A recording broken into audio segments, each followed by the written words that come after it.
सभी साथियों को नमस्कार। आज के इस वीडियो में हम बात करेंगे रेलवे ग्रुप डी एग्जाम 2026 के लिए इंपॉर्टेंट क्वेश्चनों के बारे में। जैसा कि आप सभी को पता है, रेलवे ग्रुप डी 2026 का एग्जाम शुरू हो चुका है।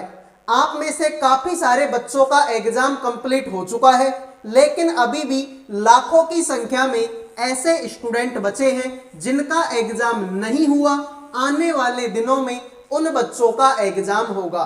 तो जिन भी बच्चों का एग्जाम अभी तक नहीं हुआ है, इस वीडियो को लास्ट तक देख लेना। आपको समझ में आ जाएगा कि किस तरह के क्वेश्चन आप लोगों से पूछे जा सकते हैं।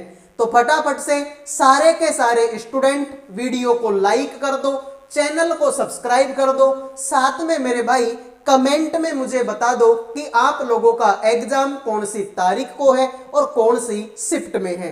आइए शुरू करते हैं। पहला सवाल आपके सामने है। दिए गए संख्या जोड़ों में दूसरा नंबर निश्चित प्रदर्शन करके प्राप्त किया जाता है पहले नंबर पर गणितीय संक्रियाएं करके। एक को छोड़कर सभी संख्या जोड़ियों में समान ऑपरेशन का पालन किया जाता है तो वह विषम संख्या युग्म ज्ञात कीजिए। कहने का मतलब यह है कि तुम्हारे सामने ये चार ऑप्शन हैं और इन चार ऑप्शन में से तीन ऑप्शन तो एक जैसे हैं, एक लॉजिक को फॉलो करते हैं, लेकिन एक थोड़ा सा अलग है। उस अलग ऑप्शन की आपको क्या करनी है, पहचान करनी है। तो फटाफट से बता दो मेरे भाई, इस सवाल का आंसर आप लोगों का क्या होगा। तो भाई ध्यान से देखो, बिल्कुल सिंपल सवाल है। तुम्हारे सामने यहां पर 5 है। अगर मैं 5 का क्यूब कर दूं तो आंसर आता है 125, लेकिन मेरे भाई मुझे तो 128 लाना है। तो इसमें अगर मैं 3 जोड़ दूं, 125 में 3 जोड़ेंगे 128 हो जाएगा। यहां पर मेरे भाई 3 है तो 3 का क्यूब कर देंगे, 3 का क्यूब करेंगे तो 27 आता है। 27 में 3 जोड़ दूंगा, आंसर तुम्हारा 30 आ जाएगा। यहां पर 7 है, 7 का क्यूब करेंगे, 7 का क्यूब करेंगे 343 आएगा। 343 में अगर मैं 9 जोड़ूंगा, आंसर 352 आएगा। यहां पर 1 है, 1 का क्यूब करेंगे, 1 का क्यूब 1 होगा और 1 में 3 जोड़ेंगे, आंसर तुम्हारा 4 होगा। तो मेरे भाई देखो, यहां पर भी मैंने क्यूब किया, यहां पर भी क्यूब किया, यहां पर भी क्यूब किया और यहां पर भी क्यूब किया। सर यहां तक तो बिल्कुल सही है, लेकिन आगे प्रॉब्लम है। इसमें तो मैंने 3 जोड़ा है, इसमें भी मैंने 3 जोड़ा है, इसमें भी मैंने 3 जोड़ा है, लेकिन इसमें कितना जोड़ा है, इसमें तो 9 जोड़ा है। मतलब मेरे भाई ये ऑप्शन तुम्हारा क्या है, गलत है। तो जिन्होंने सी आंसर दे दिया उनका सही है, बाकी सभी का ये सवाल गलत हो चुका है। आइए अगले सवाल पे बढ़ते हैं। ये लो मेरे भाई, बड़ा ही बेहतरीन सवाल है। यदि प्लस का अर्थ माइनस है, माइनस का अर्थ गुणा है, गुणा का अर्थ भाग है और भाग का अर्थ प्लस है, तो निम्नलिखित अभिव्यक्ति का मान क्या होगा। तुम्हारे सामने ये मैथमेटिकल ऑपरेशन का सवाल है। और मैथमेटिकल ऑपरेशन जिस दिन तुम एग्जाम देने जाओगे, कम से भी कम आपको 3 क्वेश्चन जो है इस टॉपिक से देखने को मिलेंगे, इस तरह के क्वेश्चन देखने को मिलेंगे। तो ध्यान से देखो, यहां पर मेरे भाई 5 है तो 5 को 5 लिख दो, लेकिन आगे तो भाग है और भाग का मतलब तो प्लस है, तो प्लस लगा देंगे और 5 लिख देंगे। आगे प्लस है, प्लस का अर्थ माइनस है और मेरे भाई 5 लिख देंगे। आगे माइनस है, माइनस का मतलब गुणा है तो गुणा लगाएंगे और 10 लिख देंगे।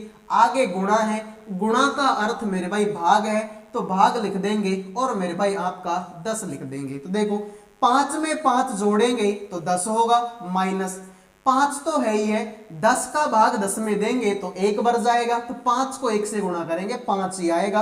तो 10 माइनस का 5 बराबर में 5 आंसर हो जाएगा। तो जिन्होंने आंसर दे दिया है सी, उनके तो मजे हो गए, बाकी सभी का ये सवाल गलत हो चुका है। उम्मीद करूंगा मेरे भाई ये सवाल भी आपके समझ में आ गया होगा। इस तरह के सवाल तुम्हारी एग्जाम में आ रहे हैं और तुमको मेरे भाई इनके बारे में नॉलेज होनी चाहिए। वीडियो में आगे बढ़ने से पहले जो भी बच्चे रेलवे ग्रुप डी एग्जाम 2025-26 की, भाई 25 में वैकेंसी आई तो 2026 में एग्जाम होगा, तो जो भी बच्चे 2025-26 की तैयारी कर रहे हैं, आप सभी के लिए करंट अफेयर का, जीके का, रीजनिंग का और मैथ का, इन चारों सब्जेक्टों का पीडीएफ तैयार कर दिया मात्र 100 रुपए में। 100 रुपए में करंट अफेयर भी मिलेगी, जीके भी मिलेगी, रीजनिंग भी मिलेगी और मैथ भी मिलेगी। चारों सब्जेक्टों के इंपॉर्टेंट क्वेश्चन मिलेंगे, साथ में उन क्वेश्चनों का डिटेल में सॉल्यूशन भी आपको इसी पीडीएफ के अंदर मिलेगा।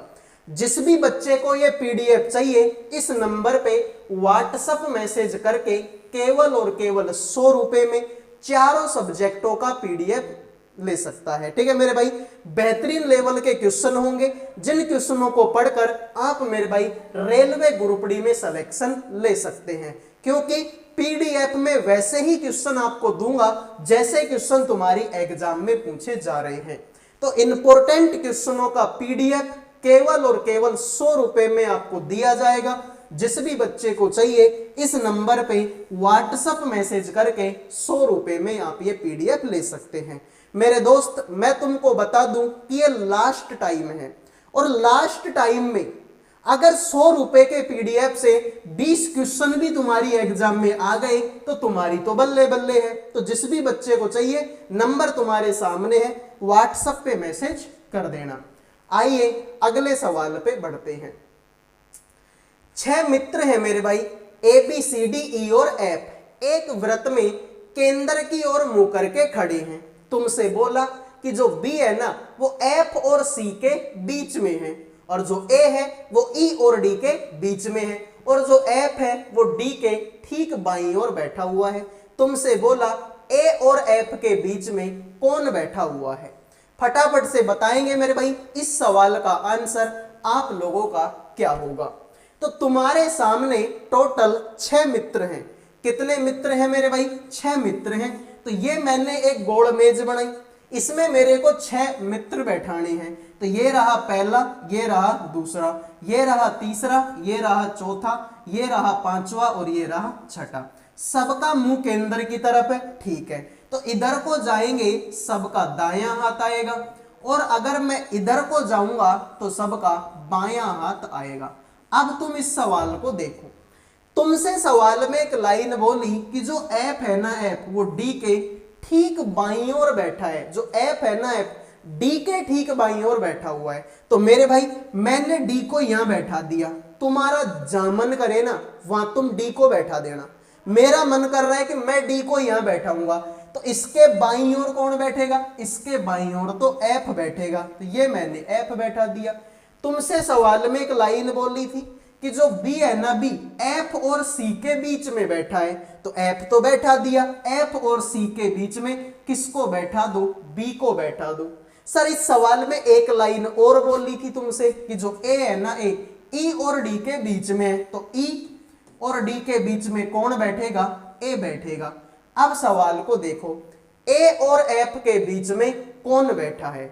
ए और एफ के बीच में कौन बैठा है? तो मेरे भाई ध्यान से देखो, ये रहा तुम्हारा ए और ये रहा तुम्हारा एफ, दोनों के बीच में कौन बैठा हुआ है? डी बैठा हुआ है। तो जिन्होंने ऑप्शन ए का आंसर दे दिया उनके हो गए भाई मजे, बाकी सभी का ये सवाल गलत हो चुका है। उम्मीद करूंगा मेरे भाई ये सवाल आपके समझ में आ गया होगा। ठीक है, तो बेहतरीन सवाल था। सिटिंग अरेंजमेंट के भी लगभग आपसे 3 क्वेश्चन तुम्हारी एग्जाम में पूछे जाएंगे। आइए अगले सवाल पे बढ़ते हैं।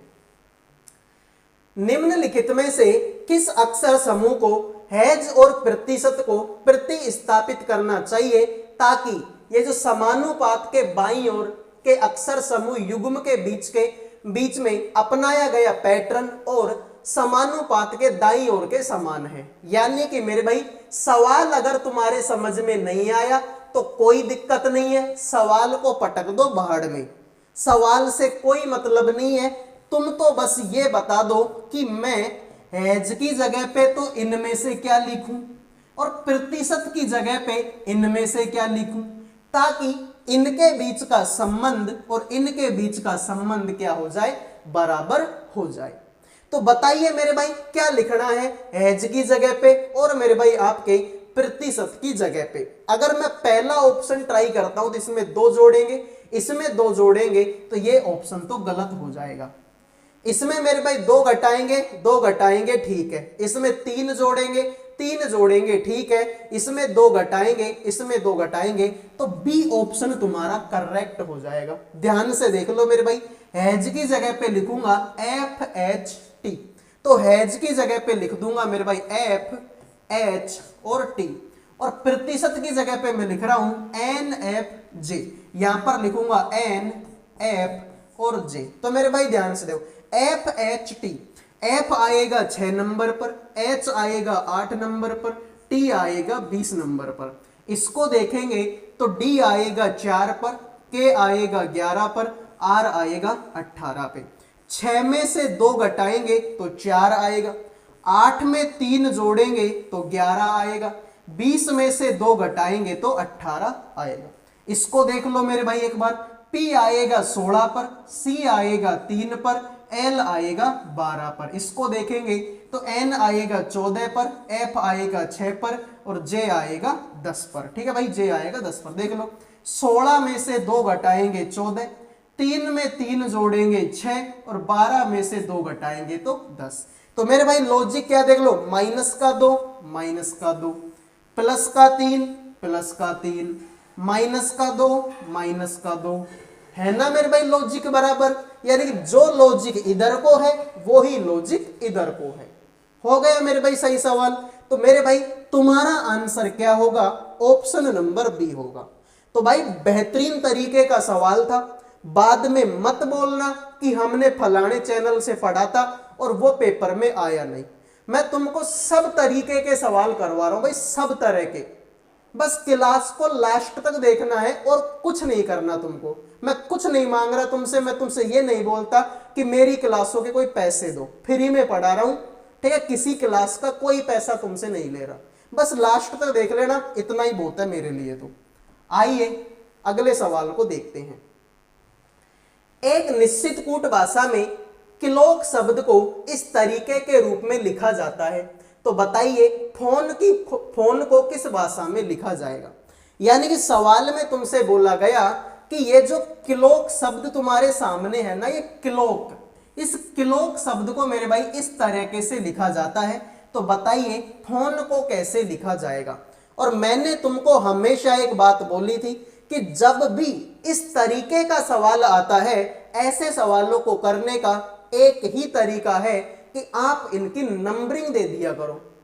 नंबरिंग दिए बिना तुम सवाल गलत कर दोगे मेरे भाई, तो इनकी नंबरिंग दे दो तुम फटाफट से। ठीक है, तो देखिए इनकी नंबरिंग, सी है लो, सी के सी आएगा 3 पर, एल आएगा 12 पर, ओ आएगा 15 पर, सी आएगा 3 पर, के आएगा 11 पर। देखो इसमें 1 जोड़ेंगे तो 3 और 1 4, 12 में 1 जोड़ेंगे तो 13, 15 में 2 जोड़ेंगे तो 17, 3 में 1 जोड़ेंगे तो 4, ठीक है, 3 में 1 जोड़ेंगे तो 4 और 11 में 1 जोड़ेंगे तो मेरे भाई 12।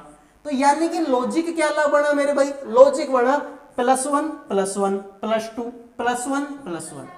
तो अब इसमें देख लो मेरे भाई, फोन में P आएगा 16 पर, H आएगा 8 पर, O आएगा 15 पर, N आएगा 14 पर, E आएगा 5 पर। तो +1 +1, इसमें भी +1, इसमें भी +1, फिर +2, इसमें +2, फिर +1 +1 +1 +1। तो मेरे भाई देख लो 16 में 1 जोड़ेंगे 17, अब शुरू में 17 आएगा तो ये ऑप्शन गलत हो गया। 8 में 1 जोड़ेंगे 9, 17 के बाद में 9 आएगा, इसमें 10 है, ये भी गलत है। 15 में 2 जोड़ेंगे 17, 14 में 1 जोड़ेंगे 15, 5 में 1 जोड़ेंगे 6, तो 17 15 6, 17 15 6, यही तुम्हारे सवाल का राइट आंसर हो जाएगा।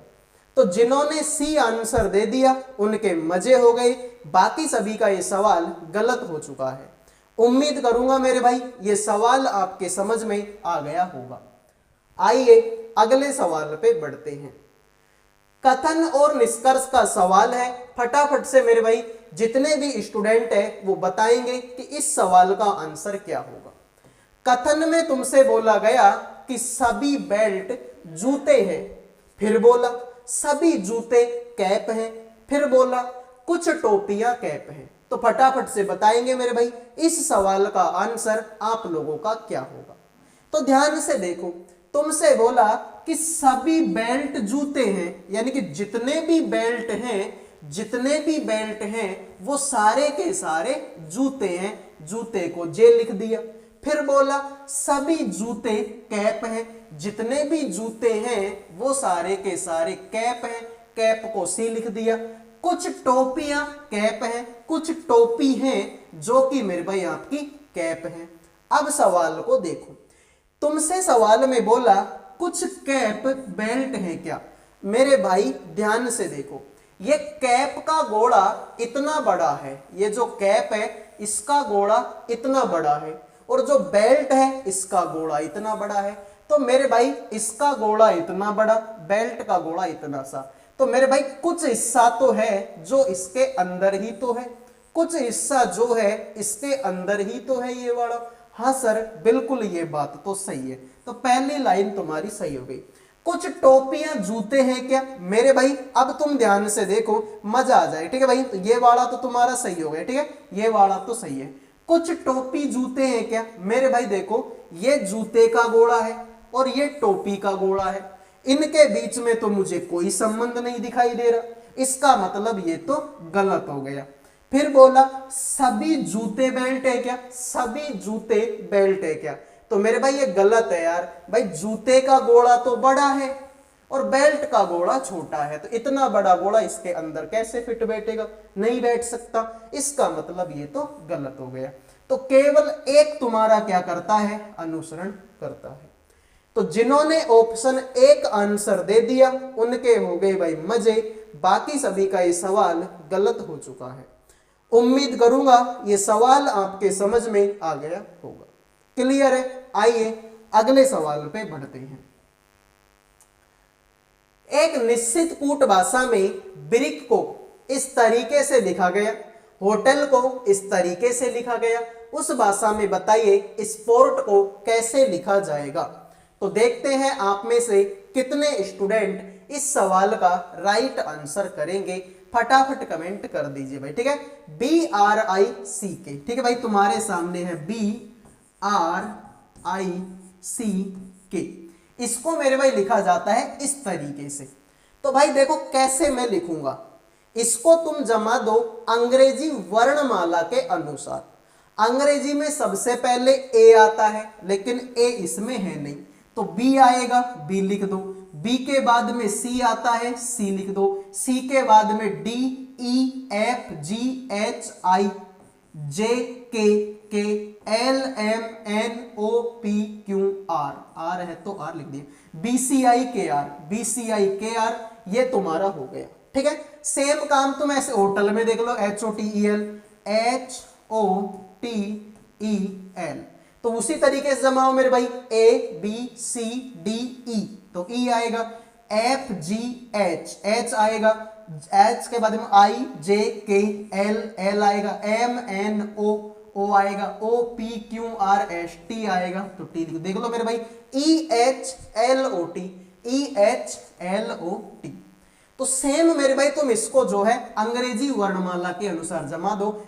SPORT, SPORT। तो सबसे पहले उसी तरीके जमा भाई, ABCDEFGHIJK LMNO, O आएगा। फिर P, Q, R, R आएगा। S आएगा, S के बाद में T, तो T आएगा। OPRST। जिन्होंने डी आंसर दे दिया उनका सही है, बाकी सभी का ये सवाल गलत हो चुका है। तो जिन्होंने डी आंसर दे दिया है उनके तो मजे हो गए, बाकी सभी का ये सवाल गलत हो चुका है। उम्मीद करूंगा मेरे भाई ये सवाल आपके समझ में आ गया होगा। अब बढ़ते हैं अगले सवाल पे।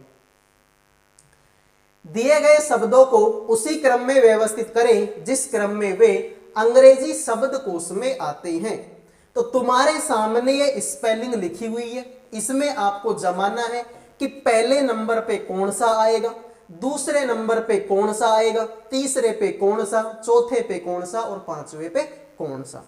ये सवाल सेम उसी तरीके से होंगे जैसे कि मेरे भाई स्कूल और कॉलेजों में तुम्हारी अटेंडेंस बुलती थी ना। अटेंडेंस कैसे बुलती है, याद होगा तुमको कि जिसका नाम ए से शुरू है पहले इनका नंबर आता था, फिर जिनका नाम बी से शुरू है फिर उनका नाम आता था, फिर जिनका नाम सी से शुरू है फिर उनकी अटेंडेंस बुलती थी, फिर जिनका नाम डी से शुरू है फिर उनकी अटेंडेंस बुलती थी। ऐसे ही तो बुलती थी कि पहले जिनका ए पे नाम है उनकी अटेंडेंस बुलेगी, फिर उसके बाद में जिनका नाम बी से शुरू होता है उनकी अटेंडेंस बुलेगी, फिर जिनका नाम सी से शुरू होता है उनकी अटेंडेंस बुलेगी। ऐसे ही तो बोलती थी अटेंडेंस। तो सेम ये तुम्हारे सामने मैं तुमसे बोल दूं कि भाई ये 5 बच्चे हैं, अब बताओ सबसे पहले अटेंडेंस किसकी बोलोगे इसमें से।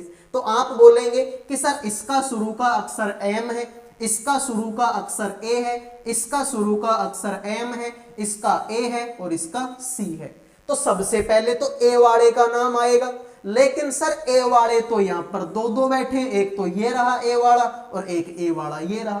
तो फिर अगले वाले पे चलो, इससे अगले वाला यहां पर तो P है और यहां पर V है। अब मुझे बताओ, अगर मैं तुमसे बोलूं कि इन दोनों में से सबसे पहले अटेंडेंस किसकी बुलेगी, तो सर जब ABCD बोलना स्टार्ट करते हैं तो सबसे पहले P आएगा। तो सबसे पहले बुलेगी इस 2 नंबर की अटेंडेंस, 2 नंबर के बाद में बुलेगी इस 4 नंबर की अटेंडेंस, उसके बाद देखो इसमें भी 5 नंबर का, इसमें भी 5 नंबर का, तो 5 नंबर को लिख लो, 5 नंबर को भी अब हटा दो। अब इन दोनों में से बताओ किसकी अटेंडेंस पहले बोलोगे। तो सर इसमें भी M है, इसमें भी M है, इसमें भी A है, इसमें भी A है, इसमें भी I है, इसमें भी I है, इसमें L है और इसमें N है। अब मुझे बताओ, जब तुम ABCD बोलना स्टार्ट करते हो तो L पहले आता है कि N पहले आता है। तो सर L पहले आता है, पहले बोलेगी इस वाले की। तो 5 के बाद में 1, यही तुम्हारे सवाल का राइट आंसर है।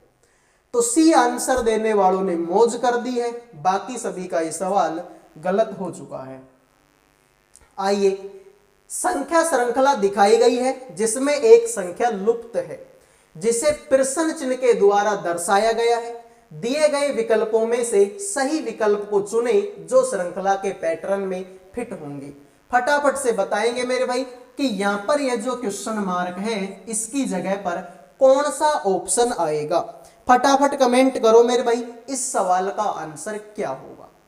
तो आप बोलेंगे कि सर ये सवाल, ये तो बड़ा सिंपल सवाल है, ध्यान से देख लो। 3 में 3 जोड़ेंगे तो 6 होगा, 6 में 6 जोड़ेंगे तो 12 होगा, 12 में 9 जोड़ेंगे 21 होगा, 3 एकम 3, 3 दूना 6, 3 तिया 9, 3 चौके 12, 21 में 12 जोड़ेंगे आंसर आएगा 33। यही तुम्हारे सवाल का राइट आंसर है। उम्मीद करूंगा मेरे भाई ये सवाल आपके समझ में आ गया होगा। अब बढ़ते हैं अगले सवाल पर, तो देखते हैं अगला सवाल आपका क्या होगा। विकल्पों में 4 अक्षर समूह दिए गए हैं जिनमें से 3 अक्षर समूह किसी तरह से समान हैं और एक भिन्न है। उस अक्षर समूह का चयन करें जो कि भिन्न है। तो तुम्हारे सामने ये 4 ऑप्शन हैं, इन 4 ऑप्शन में से 3 ऑप्शन तो एक जैसे हैं, एक ऑप्शन थोड़ा सा अलग है। उस अलग ऑप्शन की पहचान आपको करनी है। तो भाई एक ही तरीका है कि सबकी नंबरिंग दे दो यार। तो J और G 3 का डिफरेंस है, इसमें भाई 3 घटाएंगे, इसमें भी 3 घटाएंगे और इसमें भी तुम्हारा 3 घटाएंगे। तो ठीक है, बीच के 2 अक्षरों को देख ले तो 7 में 4 3 घटाया, यहाँ पर 2 घटाया, 15 3 18 और यहाँ पर 14 और 3। ठीक है, तो बीच के 2 अक्षरों को देख लो, जैसे कि G और D।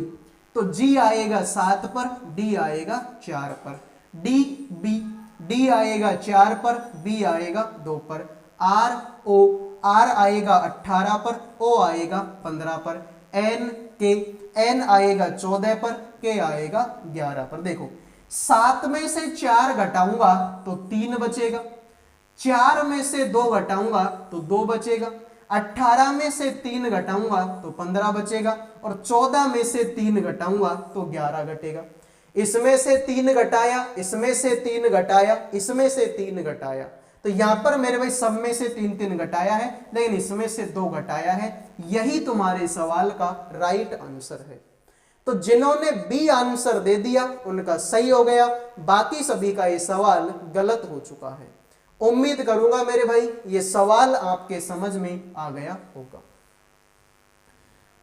उस विकल्प का चयन करो जो तीसरे पद से उसी प्रकार संबंधित है जैसे दूसरा पद पहले पद से और छठा पद पांचवें पद से संबंधित है।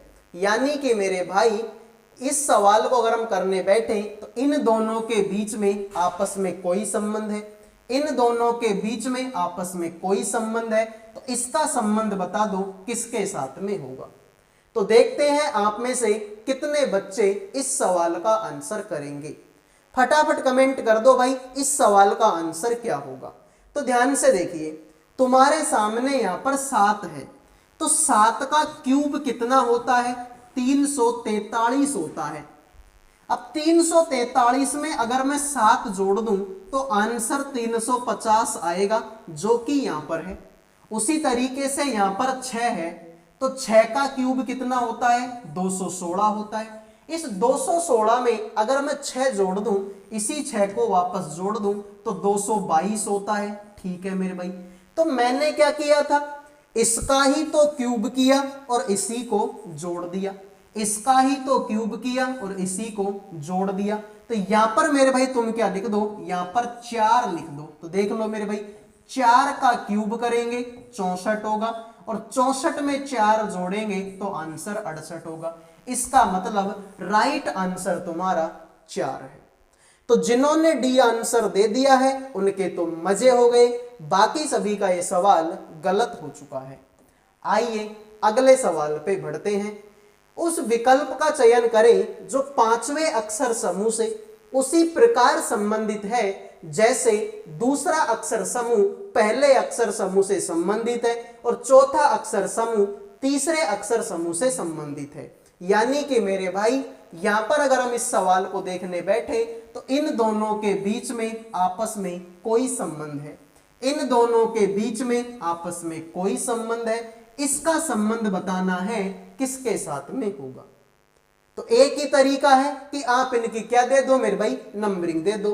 तो फटाफट से नंबरिंग दे दीजिए। CAM, C आएगा 3 पर, A आएगा 1 पर, M आएगा 13 पर, EES, E आएगा 5 पर, E आएगा 5 पर, S आएगा 19 पर। तो देख लो, 3 में 2 जोड़ेंगे 5, 1 में 4 जोड़ेंगे 5 और 13 में 6 जोड़ेंगे 19। पहले 2 जोड़ो, फिर 4 जोड़ो और फिर 6 जोड़ो। तो TOI को देख लो, T आएगा 20 पर, O आएगा 15 पर, I आएगा 9 पर। तो लॉजिक क्या है? 2, 4 और 6 जोड़ना है। तो इसमें 2 जोड़ दो, इसमें 4 जोड़ दो और इसमें 6 जोड़ दो। 20 में 2 जोड़ेंगे 22, 22 नंबर पर V। 15 में 4 जोड़ेंगे 19, 19 पर S। 9 में 6 जोड़ेंगे 15, 15 पर O। तो VSO यही तुम्हारे सवाल का राइट आंसर हो जाएगा। तो सी आंसर देने वालों ने मजे कर दिए हैं, बाकी सभी का ये सवाल गलत हो चुका है। उम्मीद करूंगा मेरे भाई ये सवाल आपके समझ में आ गया होगा। समझ में आया है तो वीडियो को लाइक करो, चैनल को सब्सक्राइब करो। अगले वीडियो में मिलेंगे, तब तक के लिए जय हिंद, जय भारत।